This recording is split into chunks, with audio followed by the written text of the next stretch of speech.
Yeah. I call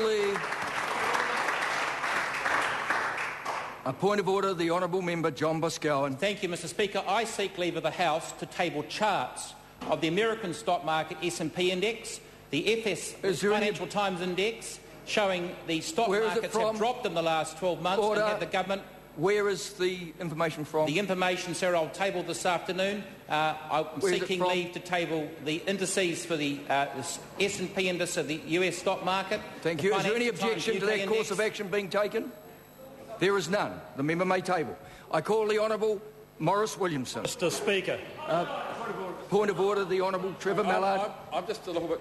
Sorry, I apologise for my confusion. There was an application from the member to start with to table, I think, 3 documents, including stock market indices for an undefined period, but then I think there were 2 other things. I think the member got leave for the first, but not for the other 2, and I wondered whether he wanted to finish. Point of order, Mr Speaker. I was trying to save the House's time. I'll actually seek leave to table 4 separate documents and 4 separate points of order, if that would please the House. Yep, do it. Is there any objection to that course of action? Order. My understanding was clear that the way that you moved that motion, Mr Speaker, was that the first 3 documents had been put and we agreed on those. Whether there's a 4th one, that's another matter. But I was pretty clear that 3 had been voted upon. All right, OK. Order. There's 3 that's been agreed to. If Mr Boscawen has a further one, he should seek leave now. Thank you, Mr Speaker. I seek leave to table a chart of the New Zealand Stock Exchange Index over the last 12 months, showing that the indices have actually dropped, and had we borrowed money to invest in New Zealand stocks, as the Labour Party is promoting, we and all New Zealanders would have lost money. Is there any objection to that course of action being taken? There is. I call the Honourable Minister Maurice Williamson. Mr Speaker, listening to the Leader of the Opposition going through Labour's policies just then really did reinforce the comment by the Finance Minister before, that some people live in a little world that's in some sort of parallel universe, haven't aware that there's been a global financial crisis for which the entire world's economy has taken a battering, but somehow New Zealand's figures should still be exactly as they were, and that the Labour Party, if they were in power, there would be just nothing but sweetness and light. And then the Labour leader went on to document all the saving policies that would save this country if Labour were to get into power. Well, sir, let me deal with one item in the parallel universe. Right now, this House, yesterday, today and over the last week or so, has been listening to valedictories of members who have chosen to leave this place before the next election.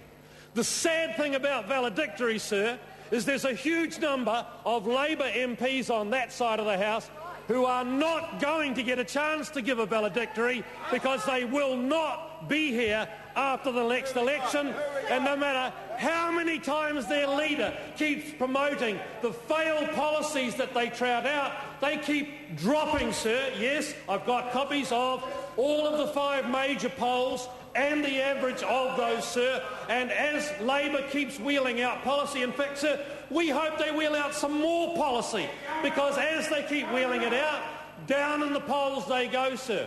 And if we take Labour's polling, say, on Sunday night in the TV3 poll. Now, the TV3 poll is normally not very complimentary to National.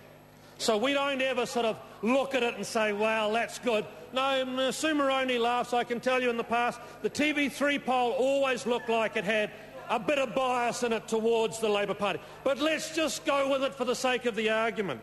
It was 26.6% for Labour. 26.6% for Labour. That means Labour would have 32 members coming back to this Parliament after the next election. Yes, that many, Mr Carter. Now, let's have a look at Labour's list, because it's just a juicy thing to be looking at. First of all, hang on, let's go through it. First of all, there are 19 Labour sitting constituent MPs for which I think the majority will come back. I think there's a couple of doubts. I think in the case of Waimakariri, Clayton Cosgrove may have some real difficulties coming back. Main difficulties. He's only sitting on a very small majority of something like 390. But, sir, if you want an indication of how worried Clayton Cosgrove is, look at what he said in the past, sir. Was he on the party list in '99 when he first stood? No. Was he on the party list in 2002 when he stood? No. And was he on the party list in 2005 when he stood? No. But more importantly, listen to what he said in the Christchurch Press about party lists. He said, sir, staying off the party list, this is Christchurch Press quote, gives him a choice not to be on the list, preferring to get a mandate from the people of his electorate to go to Wellington. It gives him a degree of independence from the party, from being directly responsible, and makes him directly responsible to his electors. That's what Clayton Cosgrove said. Order, how we look at this election. Order.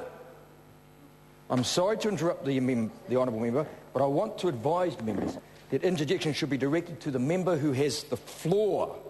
It's not a time to have a private engagement between members who do not have the floor and have a disagreement. Point of order, the Honourable Trevor Mallard. To interrupt the debate, sir, I wish to ask you whether it is appropriate for the member, Tohanari, to give a mongrel mob salute or sign in this House. Speaking to the point of order, the Honourable Tohanari. This is actually Hang 10 in Hawaii. Oh, yeah. Right. But there's only 5. Order. Order. He might be Minister if I can soon. Call the Honourable Morris Williamson. But, Mr Speaker, this election, miraculously, after all that pandering, I won't be on the list, I don't need to be, I don't want to be beholden to the party, Clayton Cosgrove's on the list. And, sir, this has got to be the first example in history of a rat swimming towards a sinking ship rather than away from one, sir. The first example in history. But, sir, there's more. There's more. I looked at, if we gave them that option of winning those seats, sir, if we give them the option of winning all the seats they hold, plus there's 3 more that they will possibly take. These are not guarantees, by the way, but let's assume Dave Clark wins Dunedin North. Let's assume Megan Woods does win Wigram, and let's assume Phil Twyford, although I don't know whether Phil Twyford will win Te Atatu, but let's assume so. Even if that's the case, it means Labour gets 10 members from their list. Now, they shouldn't be laughing. They shouldn't be smiling over there, because I'm having to say to Mr Nash, Stuart Nash, you're way outside the cut line. You're gone. And, sir, when we took Labour Party on in the mid-90s, when they were polling 16%, sir, I remember making humour in this. No, it was at the time they were 16. We made a joke about the movie The Sound of Music, because it had 3 songs in it that were appropriate. The first one is I Am 16 going on 17. Order, but the order.